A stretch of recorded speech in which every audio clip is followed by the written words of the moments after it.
Hello students, you are welcomed to the video lecture series of Database Management System. In this video lecture, we will discuss properties of relational tables and operations that can be performed on the relational table. So as in previous video lecture, we discussed what is relational model. We also discussed the integrity constraints and advantages and disadvantages of relational data model. But in this video lecture, we are going to discuss some properties of relational table and what are the operations that we can perform on relational data model. So here we are going to discuss properties of relational table. The first property says that values are atomic. What does it mean? Values are atomic का मतलब है कि आपकी जो values है वो divide नहीं हो सकती, right? And atomic value is a value that can not be divided, जिसे हम डिवाइड नहीं कर सकते, राइट? फॉर एग्जांपल के लिए मैं आपको बताती हूँ। जैसे हमने कहा कि हमारे पास एक टेबल है, टेबल में लेट से कलर एक कॉलम है और मैंने कलर कॉलम के लिए एक सेम रो में लेट से ये हमारी एक टेबल है, राइट? एंड यहाँ पर आपको लिखा है कलर, राइट? ये जो एट्रीब्यूट है ये कलर के लिए है, राइट? अब इस कलर वाली वैल्यू में मैंने दो वैल्यूज ले ली। पहला रिकॉर्ड लिया वो लिया मैंने दो वैल्यूज ले ली। लेट से मैंने फर्स्ट वैल्यू ले ली यहाँ पर लेट से कोई सी भी वैल्यू तो हम बोल देते हैं। लेट से हमने बोला कि रेड और ग्रीन, राइट?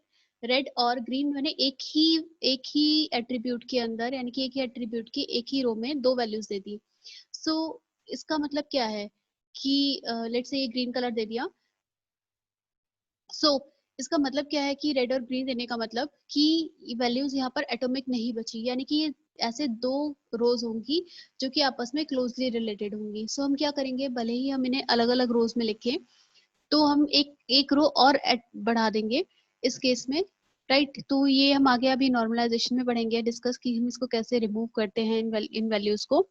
सो हम फर्स्ट प्रॉपर्टीज हमारा यहाँ पर क्या सेल्स कहती है, फर्स्ट प्रॉपर्टी कहती है कि वैल्यूज आर एटॉमिक। जो वैल्यूज हैं वो हमारी एटॉमिक होनी चाहिए, राइट? यानी कि ऐसी वैल्यूज होनी चाहिए that can not be divided. Next property says column values are of same kind. जो कॉलम है, कोई भी पर्टिकुलर कॉलम, उसमें जो वैल्यूज है वो सेम तरह की होनी चाहिए। सेम तरह की होने का मतलब है कि लेट्स से मैंने एक पर्टिकुलर कॉलम में बोला कि इसमें इंटीजर वैल्यूज होनी है तो उसमें इंटीजर ही होनी चाहिए। लेट्स से मैंने बोला कि ये इसमें varchar टाइप का डेटा होना चाहिए तो पूरे कॉलम में आपका varchar टाइप का ही डेटा हो रहना चाहिए, right? Next property is each row is unique. हर एक रो यूनिक होनी चाहिए। Each column has unique name. हर कॉलम का यूनिक नेम होना चाहिए। And sequence of rows and columns is insignificant. जो सीक्वेंस है रोज और कॉलम का वो इतना सिग्निफिकेंट नहीं है, that is insignificant. So these are all properties of a relational table कि values हमारी एटॉमिक होनी चाहिए, that can not be divided, columns हमारे सेम तरह के होना चाहिए। कॉलम में वैल्यूज जो है वो अगर इंटीजर है तो इंटीजर ही होना चाहिए, एंड अगर varchar या कैरेक्टर टाइप का डेटा लिया है तो एक पर्टिकुलर कॉलम में सेम टाइप का डेटा होना चाहिए। नेक्स्ट, हर एक रो यूनिक होनी चाहिए, हर एक कॉलम का यूनिक नेम होना चाहिए, और sequence of rows and columns जो है वो इनसिग्निफिकेंट है। Now we will discuss what operations we can perform on the relational data model. So there are four basic operations.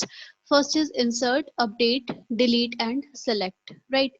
These four operations we can perform on our relational database model. So insert, update, delete and select. So insert is used to insert data into the relation, right? Delete is used to delete tuples from the table. किसी particular tuple को आपको delete करना हो then we use delete command. Modify allows you to change the values of some attribute in existing tuple. किसी particular value को आपको change करना हो then we use modify or update. Select allows you to choose a specific range of data, right? Whenever one of these operations are applied, integrity constraint specified on the relational database schema must never be violated, right? यानी कि आप जब कभी भी operations perform करते हो, that is very important point two notable, right? कि आपके पास जो जब भी ऑपरेशन आप परफॉर्म करते हैं तो आपके रिलेशनल डेटाबेस से इंटीग्रिटी कंस्ट्रेंट का वायलेशन नहीं होना चाहिए। इंटीग्रिटी कंस्ट्रेंट आपके एज इट इज फॉलो होने चाहिए, उनको वायलेशन नहीं होना चाहिए इन ऑपरेशंस को परफॉर्म करने के बाद। So here we will discuss all of these four operations. Then first one is insert.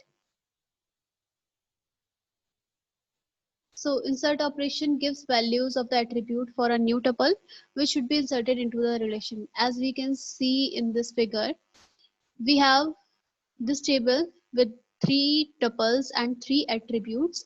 Now we have to insert another record. Let's say यहाँ पर हमने insert में एक रो और ऐड कर दी जो कि पहले से added नहीं थी. तो this is how we can perform an insert operation using SQL query. Next is our next operation is update.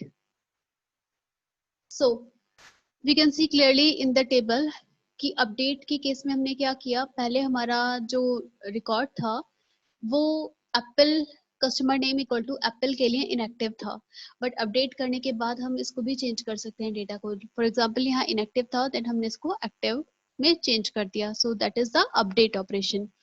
Next is delete operation. Delete operation में हम क्या करते हैं, किसी भी पर्टिकुलर रो को हम डिलीट कर सकते हैं या टपल को डिलीट कर सकते हैं. फॉर एग्जांपल हमने यहाँ पर क्या डिलीट किया, ये थर्ड रो हमने डिलीट कर दी, एप्पल एक्टिव वाली रो हमने डिलीट कर दी डिलीट ऑपरेशन के बाद. Next operation is select operation. So how we use the select operation, we are going to see that.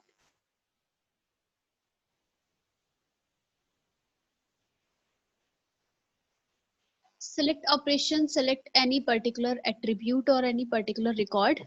For example, in this example, customer name equal to Amazon is selected, right? What we have selected from the given data, we have selected Amazon and active. So this is the select operation. So students, these are some operations on the relational data model, and we also discussed the properties of relational. So I hope ये video lecture आपको clear होगा. Thank you so much for watching this video.